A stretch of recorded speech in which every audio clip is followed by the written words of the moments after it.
everyone, welcome back to another week of STEMpower. Today we will be learning about chemistry. The fun fact of the week is that glass is not actually a solid, it is what's called an amorphous solid. The molecules in glass flow very, very slowly, so slowly that you can't really see it. Because of this, you think it's a solid, but it's actually not. It's between the states of a liquid and a solid. Chemists call this an amorphous solid. We will be learning about chemistry through two activities, the element game and the inflating balloon. The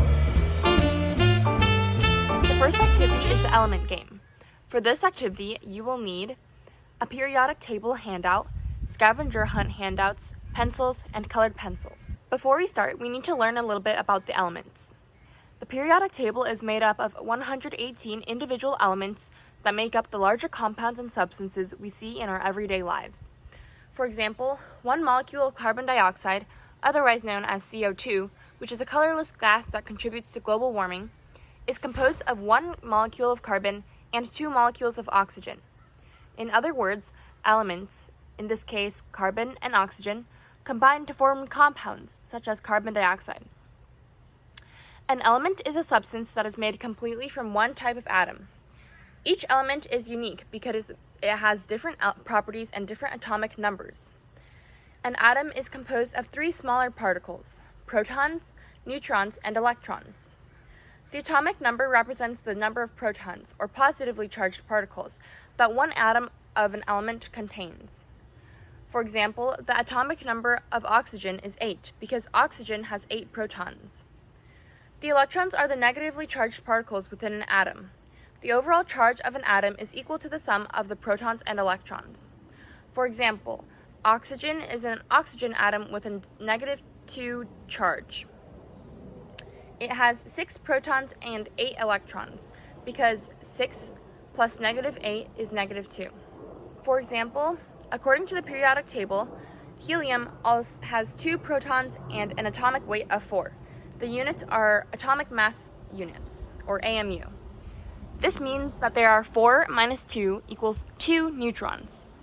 Finally, we know that there must be 2 electrons because the overall charge of the protons and electrons must balance out to 0. Now we will learn about atomic structure. Atomic structure describes the way that protons, electrons, and neutrons are arranged in an atom of an element. In atoms, the protons and neutrons are clumped together in a space called the nucleus, which is like a small sphere. The electrons are located on the outer edges of the atom. Just as a reminder on how to read the periodic table, the atomic mass is located at the very bottom of the cell. The name of the element is located right above that. It says carbon for carbon. Right above that, this element symbol is shown. For carbon, it's C. At the very top of the cell, you can see the atomic number, which is equal to the number of protons in the nucleus, as well as the number of electrons in the electron cloud. Now you will participate in a scavenger hunt game to review this new information.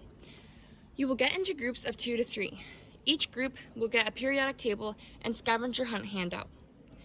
You will draw and fill in atomic models based on the number of protons, electrons, and neutrons an element has.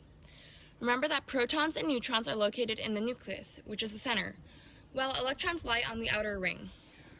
For each box, you must complete both the model and identify the element represented. Depending on what the question asks, record either the full element name, the element symbol only, or both. For example, if it tells you the atomic mass, you can use that to help find the element. The symbols are found on the periodic table, and you should fill in the full element name to complete the riddle.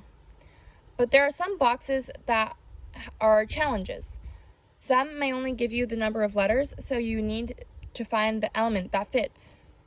Box number 1 is an example. You can see that hydrogen has 1 proton and 1 electron, so I don't draw a neutron, but I draw that electron on the outermost ring. For the elements with more than 10 protons, you do not have to draw every single proton, neutron, and electron. Instead, simply write the number where it belongs. For example, for barium, write 56 protons, 81 neutrons inside the small circle, and 56 electrons along the outer edge. Now for the challenge. You will make your own joke with the element symbols. Write down the joke and make a punchline spelled out with element symbols. You have about 10 to 15 minutes to complete the worksheet and create a riddle. You can then have 5 more minutes to share out loud and solve each other's riddles.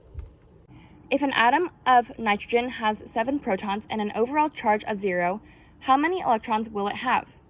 Why can't this be any other number?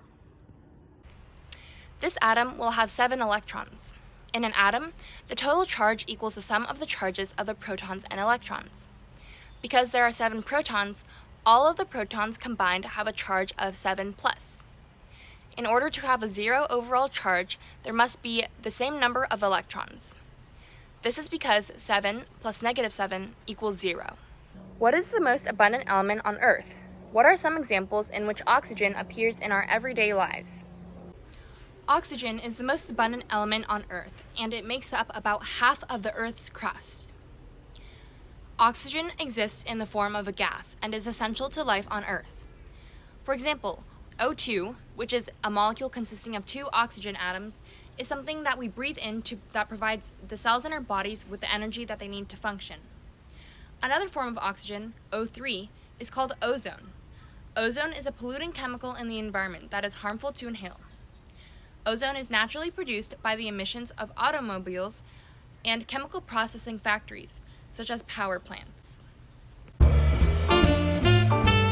The second activity that we will be doing is called the inflating balloon. For this activity, you will need a plastic water bottle, 1 per group, baking soda, vinegar, balloons, 1 per group, and spoons or a funnel or paper and tape. First, let's learn about the 3 states of matter: solids, liquids, and gases. Solids have a definite shape and size, and can only change when you put pressure on them, like clay. Clay and ice are some examples of solids because they have a definite shape and a definite size. Liquids have a definite size, but not a definite shape. For example, water is a common liquid. When we pour water into a glass, it changes to the shape of the glass, and when we pour it into a bowl, it changes into the shape of a bowl. So, liquids have molecules that move around, and they change to the shape of the container that they're in. Finally, gases have no definite size or definite shape. We are surrounded by gas all the time. It's in the air we breathe and just in the environment in general. But how does a substance change into another state of matter? It can be changed by 2 factors: the temperature and pressure applied to it. For example, when we lower the temperature of water or put it in the freezer, we can turn it into ice, which makes it from a liquid into a solid. Similarly, when we boil water, we can turn it from a liquid into a gas. Your supervisor will fill each plastic water bottle with 1 cup of vinegar and portion out 1/3 cup of baking soda for each group. Funnels can be made using paper and tape. The funnels should be set up before the students have begun the activity. Your instructor or you can cut out a circle of paper and then cut out 1/4 of that circle. Overlap the remaining parts of the circle to form a cone shape. Secure the edges with a piece of tape and cut the bottom tip of the cone off to make a funnel. You will split into groups of 2 to 3 and sit at one of the tables.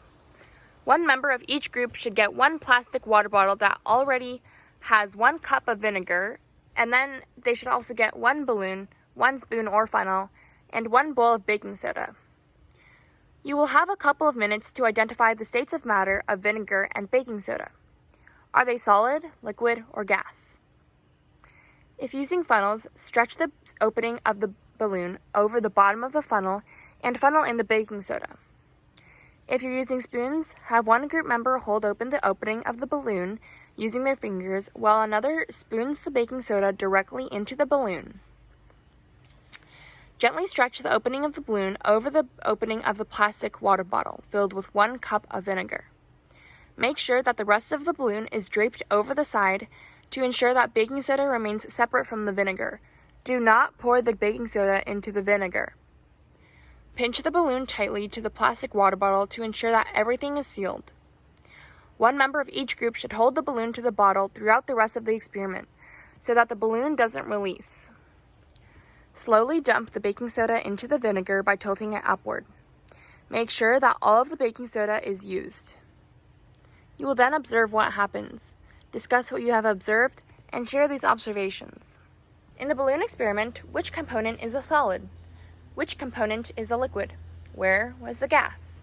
Baking soda was our solid, vinegar was our liquid, and the carbon dioxide that was created when both of them mixed was the gas.